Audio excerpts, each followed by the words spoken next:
আসসালামু আলাইকুম রহমতুল্লাহ বরকাতুহ। আজকে আল্লাহ পাক রব্বুল আলামিনে যদি আমাকে তৌফিক দান করেন, আমি আপনাদের সম্মুখে ভিডিওর মাধ্যমে দু একটি গুরুত্বপূর্ণ কথা বলে বিদায় নেব। আমার প্রিয় ভাইয়েরা,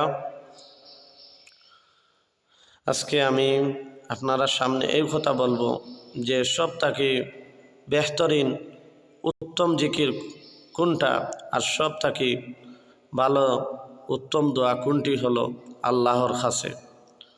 আমার প্রিয় ভাইয়েরা,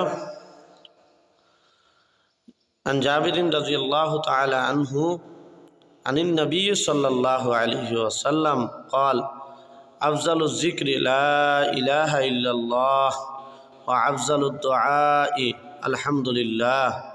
আমার প্রিয় ভাইয়েরা, জাবির রাদিয়াল্লাহু তাআলা আনহু থেকে riwayat বর্ণিত আছে যে রাসূল করিম সাল্লাল্লাহু আলাইহি ওয়াসাল্লাম ইরশাদ করেছেন, সবথেকে বেশি উত্তম জিকির হলো সর্বদা লা ইলাহা ইল্লাল্লাহু পাঠ করা, আর সবথেকে উত্তম দোয়া হলো আলহামদুলিল্লাহ সর্বদা পাঠ করা।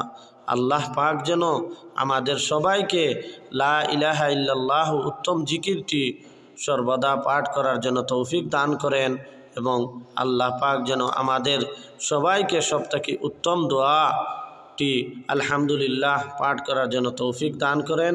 আমি ভিডিওটি দীর্ঘ না করে এখানেও আমি শেষ করলাম।